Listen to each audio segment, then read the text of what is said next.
Alô, meus amigos do canal Marcos André Bionline. É uma satisfação estar aqui com vocês mais uma vez. Mais uma vez eu vou trazer um vídeo de explicação, de orientação, de informação acerca do novo coronavírus. Nesse caso, de uma maneira mais específica, há uma variante desse novo coronavírus que vem chamando a atenção e, de uma certa maneira, causando temor para a população de uma forma em geral, bem como também chamando a atenção dos meios científicos, dos pesquisadores, no intuito de verificar a eficácia da vacina em relação a essa variante do novo coronavírus. Então, vou dar uma contextualizada para vocês, que eu acho que é importante para que depois a gente possa, enfim, falar um pouquinho de uma maneira mais direta sobre essa variante, os impactos que ela causa do ponto de vista molecular acima de tudo e os receios que a gente tem a partir do momento que esse vírus circula em grande quantidade na população de uma forma geral. Então, meus amigos, primeiro ponto importante, que o novo coronavírus, essa variante que a gente chama, é a famosa variante Delta. Essa variante Delta, ela chamou a atenção por apresentar um caso significativo na Índia e, posteriormente, passou a ser a variante predominante também no Reino Unido e, segundo os pesquisadores, provavelmente será a variante encontrada em maior quantidade no planeta. A gente tem que também levar em consideração que, embora estejamos trabalhando com um vírus, nesse caso o famoso SARS-CoV-2, que determina uma doença, que é a Covid-19, a gente tem que só tomar cuidado com um detalhezinho, que é um vírus que a gente diz que é um vírus de RNA. Então, o RNA é uma molécula, um ácido nucleico, que é formado por unidades que são chamadas de nucleotídeo, e cada nucleotídeo vai apresentar 3 componentes que são básicos, que é um radical fosfato, ele vai apresentar um carboidrato com 5 átomos de carbono, que no caso do RNA é chamado de ribose, e nós vamos ter as bases nitrogenadas, que podem ser para o RNA a adenina, a guanina, a citosina e a uracila. Então, a molécula de RNA, na grande maioria das vezes, ela é observada como sendo formada por um filamento único. Por ser formada por um filamento único, qualquer alteração na sequência de letras, e essa sequência de letras carrega a informação genética, ela vai ter uma variação. E essa variação, essa alteração na sequência de bases nitrogenadas, é o que nós damos o nome de mutação. Então, o fato de você ter alteração na sequência de letrinhas, alteração na sequência da informação genética, pode produzir vírus que são diferentes e, consequentemente, ele apresentará vantagens ou desvantagens quando ele é disseminado dentro de uma população.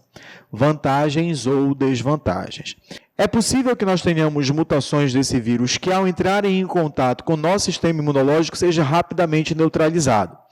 Mas é possível também nós termos mutantes virais que entram em contato com o nosso sistema imunológico, burlam o nosso sistema de defesa, invadem a célula com mais eficiência e conseguem, assim, se replicar de uma maneira muito mais rápida. É importante frisar que o vírus ele não tem uma célula, como é o caso de uma bactéria. O vírus, na verdade, é ácido nucleico envolvido por proteína, por um envoltório de natureza proteica. O vírus envelopado, aí sim, ele tem uma membrana externa, mas que é resquício da membrana celular da célula que esse vírus estava parasitando. Por fim, é uma estrutura extremamente simples e que ela precisa invadir uma célula alvo, uma célula hospedeira, para que ela possa se replicar, para que ela possa se multiplicar. E para que esse vírus, no caso SARS-CoV-2, no caso novo coronavírus, invada as nossas células, ele vai utilizar uma proteína que é chamada de proteína spike, também conhecida como proteína S. É justamente essa proteína que vai se ligar ao receptor SCA, enzima conversora de angiotensinogênio. Então, é justamente por meio desta interação da proteína spike com essa portinha de entrada que é o mecanismo, o primeiro passo para esse vírus invadir a nossa célula. Após essa ligação entre o vírus e a proteína receptora, ele vai sofrer uma clivagem e essa clivagem está associada a uma enzima nossa. E essa nossa enzima, que ela é chamada de furina, quando ela faz essa clivagem no ponto S1, ponto S2, e a partir dessa clivagem ele vai, de uma certa maneira, invadir a nossa célula e a partir daí ele determina efetivamente o processo de infecção. Percebam que quando nós falamos sobre a questão da infecção viral, essa proteína S ela é fundamental para ela se ligar ao receptor, depois ele utiliza a furina, uma enzima nossa, para fazer o processo de clivagem, invadir ainda mais a nossa célula e assim determinar o processo de infecção. É esse o cenário que nós temos. E aí vem o agravante da variante Delta. A variante Delta, pessoal, ela apresenta 5 mutações que chamam a atenção da comunidade científica. Ela apresenta 2 substituições nos domínios de ligação do receptor celular, ou seja, essa proteína S ela tem uma alteração onde há 2 mudanças de aminoácidos, tá? O aminoácido na posição 452 e na posição 478 é substituído. Então, essa substituição de aminoácidos faz com que a proteína S seja ligeiramente diferente. Esse é um ponto importante. Uma outra mutação é a substituição próxima ao local de clivagem. Eu falei para vocês ainda há pouco que primeiro a aderência, por meio da spike com o SA, depois o processo de clivagem. Então, essa clivagem vai expor S1 e S2 para que esse vírus possa, então, efetivamente invadir as nossas células. Há também uma mutação próxima ao sítio de clivagem. Clivagem é essa feita por essa enzima presente no nosso organismo, que é a furina. Galera, substituição e deleção no supersítio antigênico, ou seja, qual é a ideia? É justamente a spike que tem essa região que vai definir o processo de sensibilizar o nosso sistema imunológico.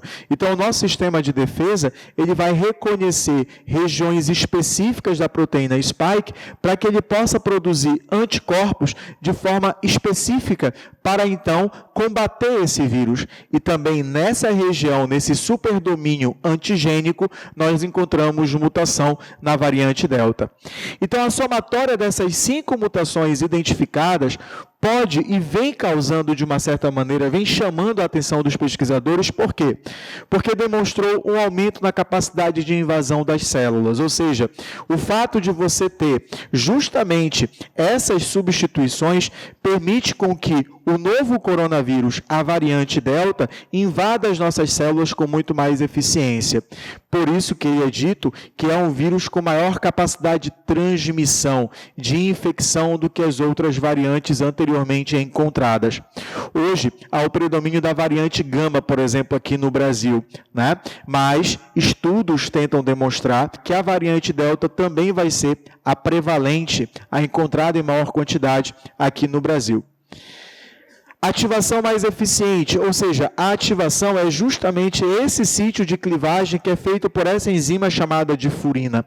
Então, a partir de um momento que você tem uma mutação no próximo ao sítio de clivagem, a partir do momento que essa clivagem ela acontece, esse mecanismo de infecção torna-se também mais eficiente. Então, há uma mutação nessa nova variante que, de uma certa maneira, vai permitir essa infecção ainda com mais eficiência. Perceba, eu preciso que o vírus se ligue à célula para que depois ele faça esse processo de invasão. E esse processo de invasão está associado a essa clivagem S1 e S2. E essa mutação faz com que haja maior facilidade de ocorrer esse fenômeno, permitindo, então, a maior invasão, a maior ativação e maior invasão das células. Fuga parcial dos anticorpos. O fato de você ter essa deleção próximo a esse supersítio intergênico, que é a região em que a proteína spike fica exposta, para que o nosso sistema imunológico entenda e produza anticorpos com relação a ela, a partir do momento que há uma alteração na sequência de aminoácidos dessa região, automaticamente o nosso sistema imunológico certamente terá mais dificuldade de compreender que ali é um coronavírus e que aqueles anticorpos produzidos podem não ter a resposta que a gente espera em relação a esse processo de infecção. Não é à toa que os estudos mais recentes sobre a eficácia geral da ação das vacinas, comparado justamente com a Coronavac, inclusive com a Pfizer, demonstram uma redução da eficácia geral no que diz respeito à variante Delta. Isso não quer dizer que ela não tenha eficácia sobre essa variante. Significa dizer que a eficácia ela é menor. Então, o que a gente precisa tomar cuidado? A vacinação é a forma mais importante que nós temos disponível hoje em dia para que a gente possa prevenir a doença. Somado a isso, embora nós estejamos vacinados, é importante que a gente também mantenha os protocolos de segurança. Quanto mais vírus estiver circulando, maior é a taxa de mutação.